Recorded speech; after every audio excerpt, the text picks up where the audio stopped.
right, sorry, can you just tell me Dagenham in the 60s? Yeah. Okay. So Dagenham in the 60s and early 70s, biggest council estate in Europe at the time, possibly still is.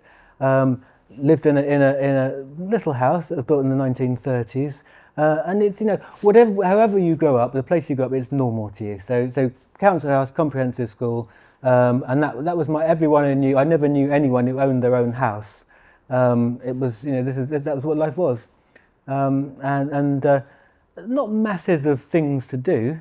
And when skateboarding came along, it just seemed like a really good thing to do. What did your parents do? What's their background? Dad drove a forklift in the factory. My mum stayed at home. So really traditional working class family. So factory worker, housewife. That was my life. So before ROM was built, were you skating before ROM? Sort of. You can call it skating. So I watched a film. It's called like Skater Data or something. I think it was an American film that came out, and it was like it came out with Star Wars or something like that. So that's probably dating it now. And these kids were going along on these things I'd never seen before, skateboards. And that's amazing. And once I saw a skateboard, my first skateboard in my life, I thought I'd have a go at making one. So I made one out of a plank and a roller skate broken in half and nailed to this plank. And that started off, and I never ever stopped since. When would that have been, do you think? Cause mid-70s. I'd say 75, 76, something like that. Okay. So. And then ROM was built in 78. That's right, yeah. So I've been skating about 3 or 4 years. And the local papers were full of this news about this skateboard park that's going to be opening. And so I went over, took the tube over, and saw them levelling the land, saw them putting down the steel frames for the concrete. I actually started skating it before it opened.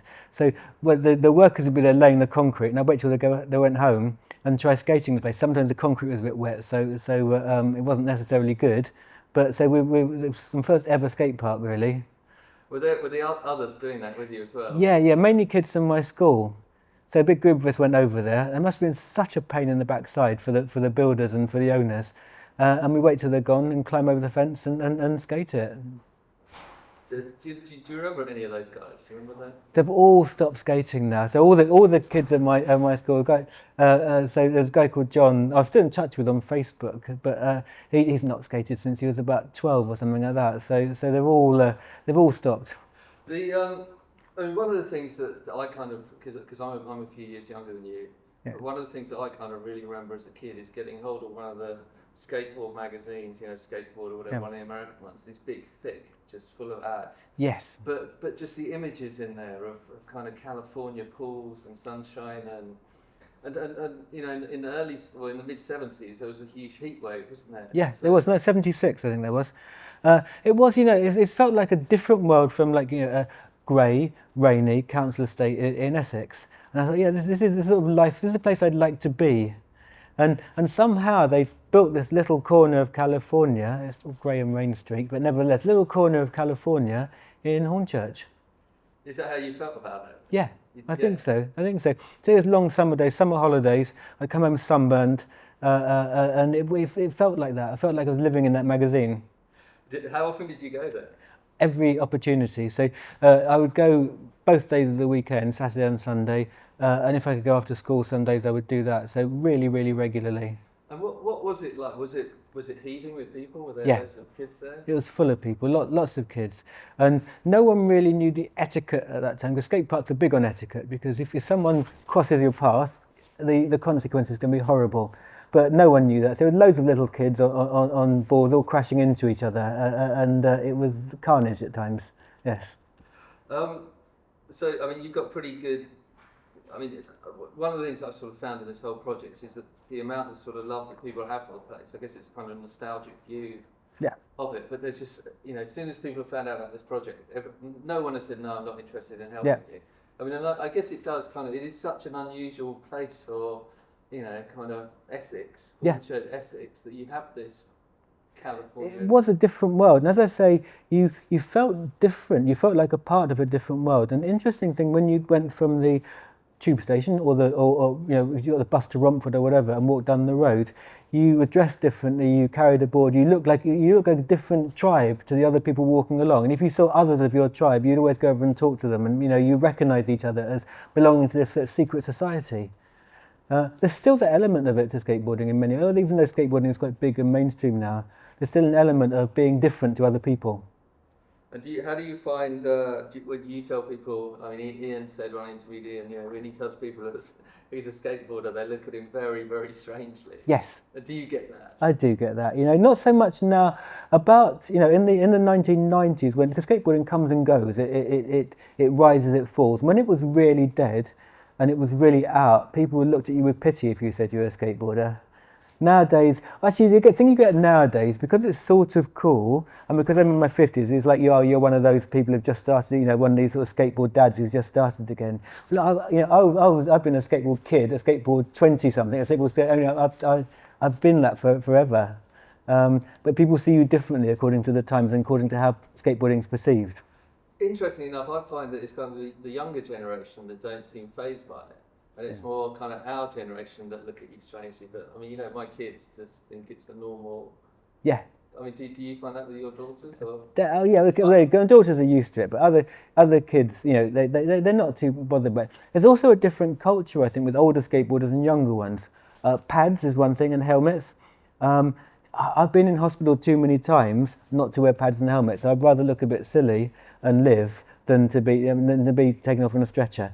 But a lot of kids don't seem to realise the consequences. Just by the law of averages, if you skate regularly, day after day, week after week, year after year, at some point it's going to go wrong, and it may not be your fault. It may be a stone on the ground or something. But if you're not padded up, you will notice it.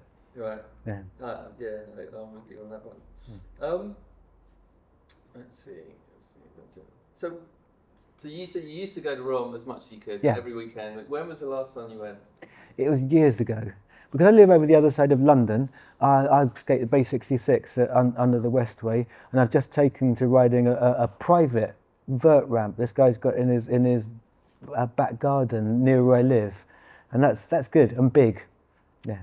So what memories then do you have of Rome? What are the? Just long summer days.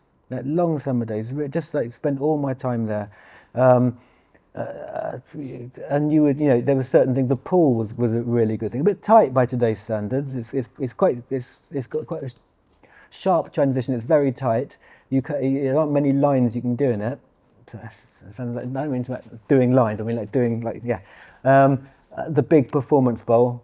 They also remember stuff like some DIY modifications to the place as well, because it used to be slightly different when it was built. So the performance bowl had these big high walls, about 3 or 4 foot above the ground, and after a few years, no one was riding to the top, so they knocked them down and also the half pipe as well was modified by the owners.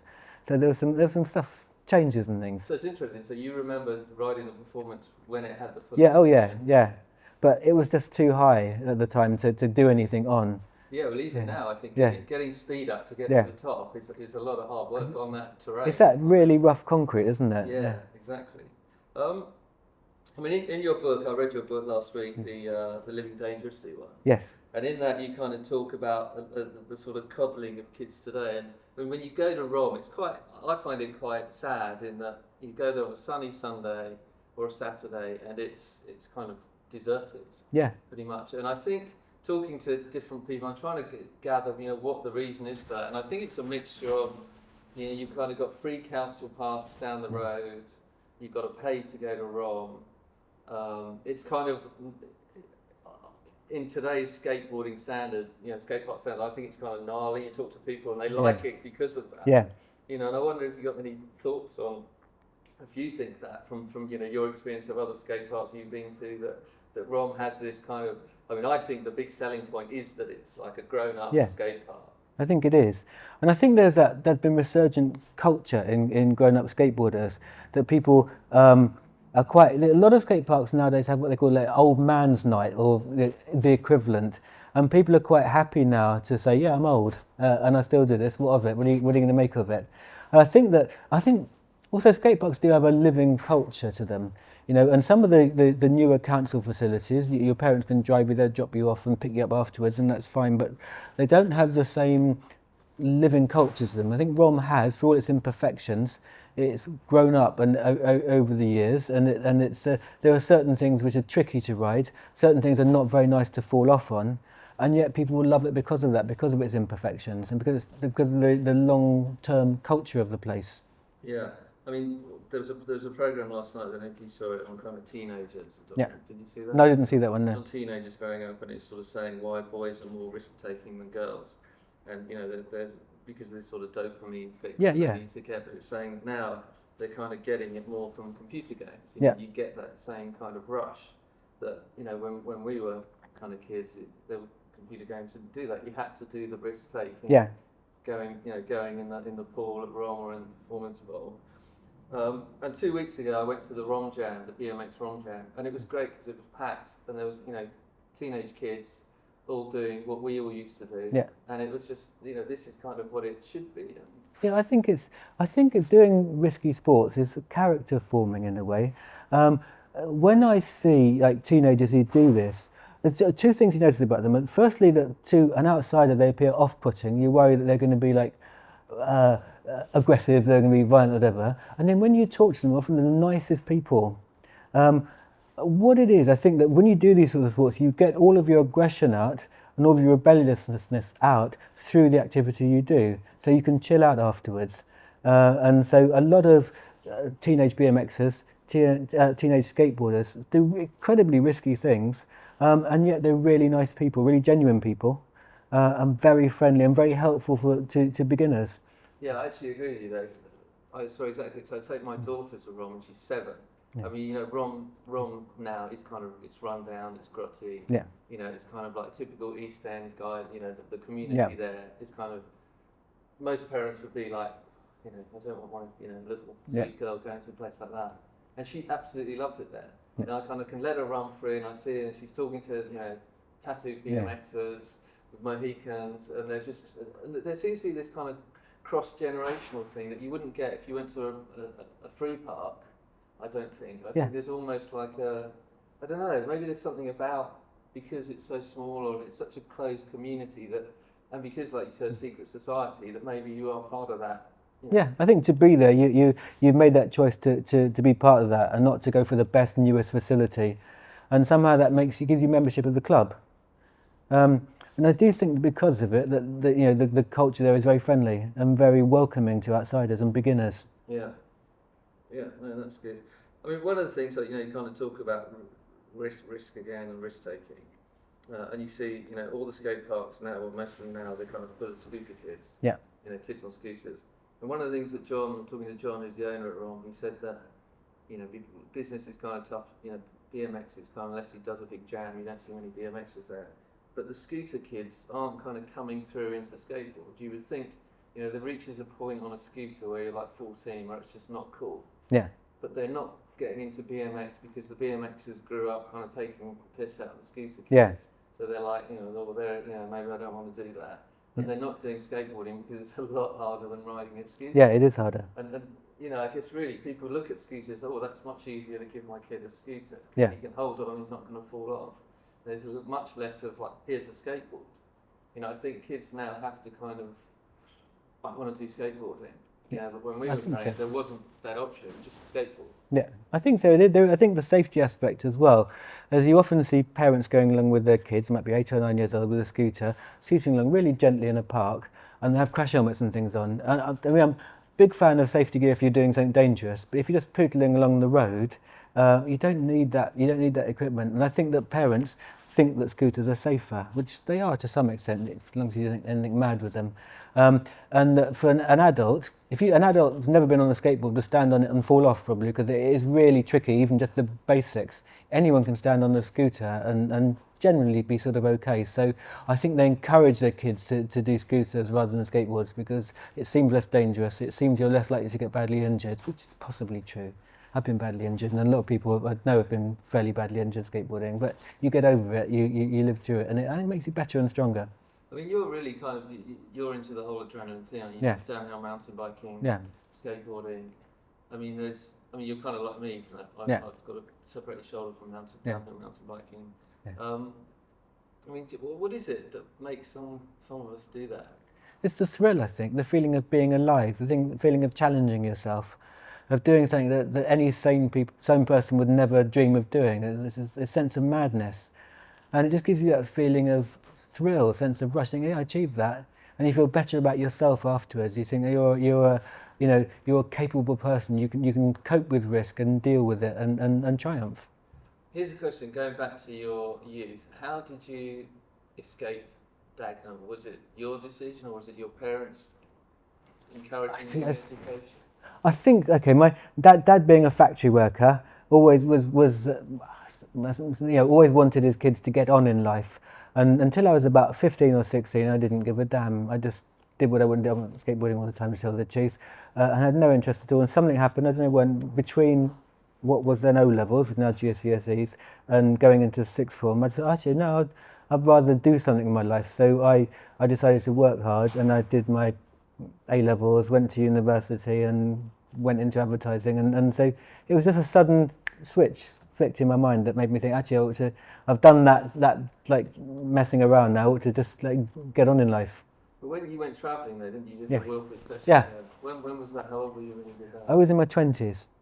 So again, this is a slightly risky thing. We went to visit this guy who at the time was 80 years old. He lived a month a year in a flat in Tite Street in Chelsea, and the rest of the year in a mud hut in northern Kenya. And we went out to see him with my brother, my friend and I, and he sent us across the desert. He said, you go take these camels, 200 miles, we'll meet you at the other end. And so we did 200 miles in 10 days walking.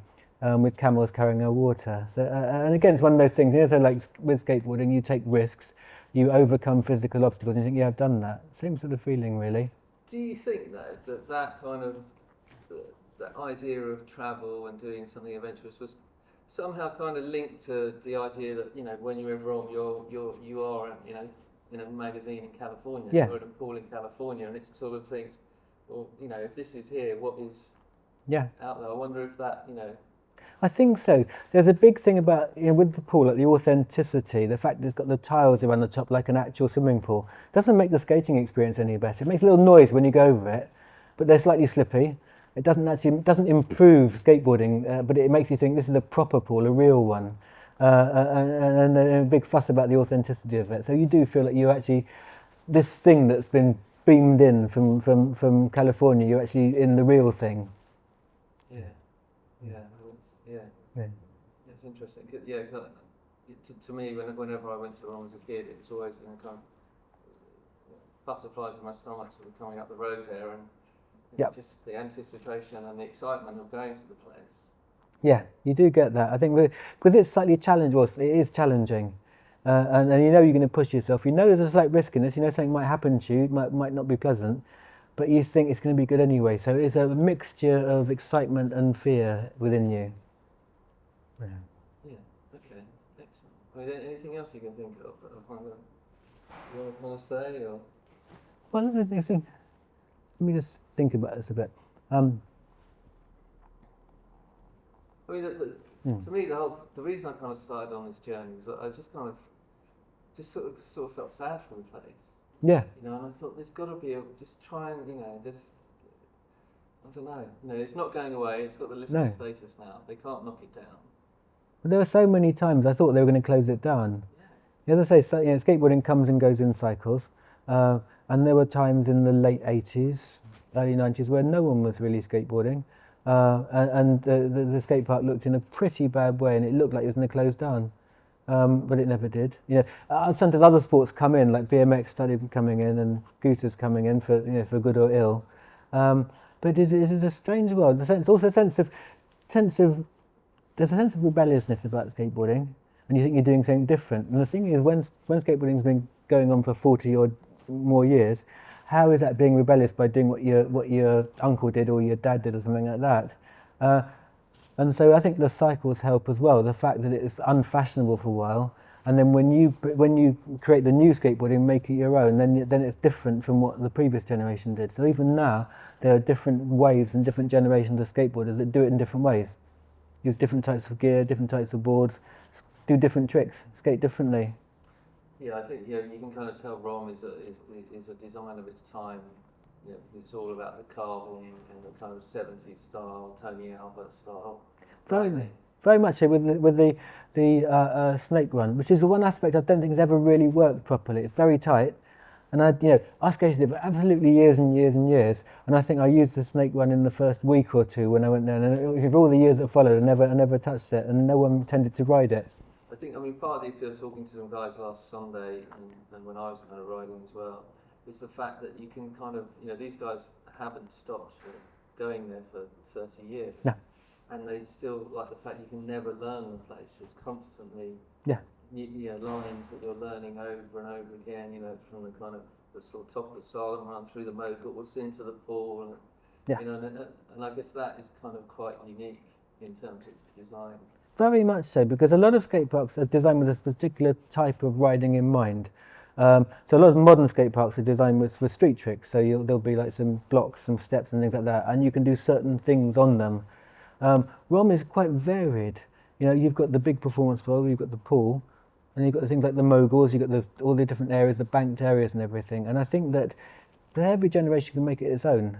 If you're a pool skater, you can ride the bowl and the pool, and if you're a street skater, you can do stuff, and you can fuse the disciplines of the two, and do it in quite a challenging, and quite rough environment. It isn't perfect modern park.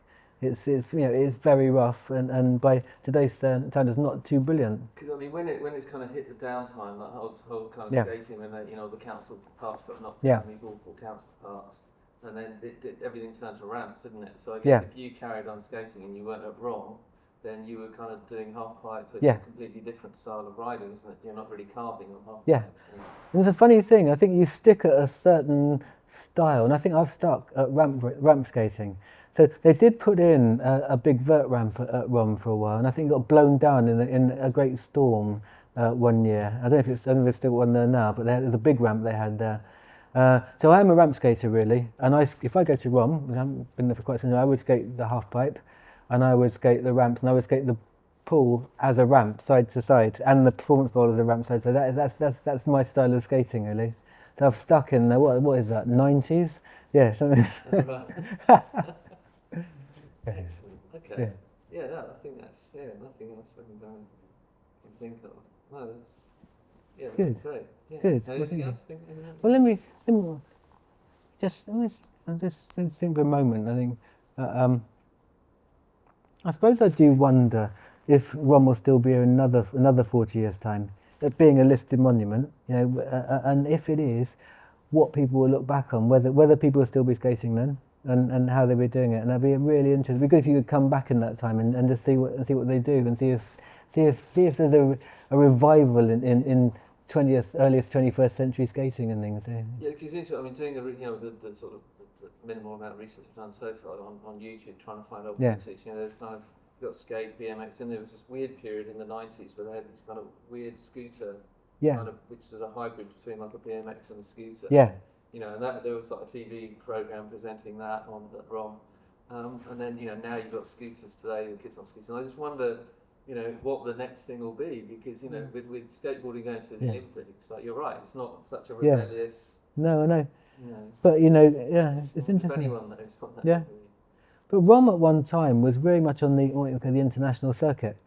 So if a visiting pro came to the UK, they would go there, So I think Tony Alva went there, if I remember rightly. Shogo Kubo, a lot of big skaters went there, and you'd go and see them.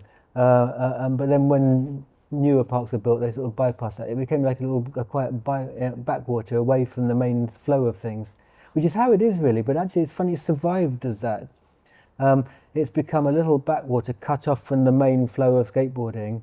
But it's kept its own culture. It's kept its own group of people, users. To me, I almost think of it as like kind of the whole Dogtown started skateboarding. Yeah. But now it's almost become a mini Dogtown, and that it's such a secret group of people, literally hidden away. You wouldn't know it was there unless you knew it was. Yeah. So it's almost kind of gone full circle. Yeah. It's like one of those, you get these it sounds a bit odd, one of these like cave systems that have been cut off from the outside world for like 50,000 years, and they go down there and they find there's a unique type of fish that's got no eyes, but it's got a massive sense of smell or whatever. And what's happened at Rom, it seems, is this culture of people has evolved, to some extent cut off from mainstream skateboarding, and they've got their own culture, their own way of doing things, and they have quite an edge to them, and quite a style to them, really. So it's a unique culture now. Yeah, that's great. Yeah, Good. that's great. Yeah, that's Yes. brilliant. Yeah, it's all these kind of little bits. So with Ian, I was like trying to think, oh, he said, oh yeah, use that. And the bastard report, brilliant, put that in. Yeah. It's just kind of figuring out. Yeah, no, that's Good. brilliant. Yeah, thanks. Good. Yeah, yeah, that was great. Excellent. I hope that was all right.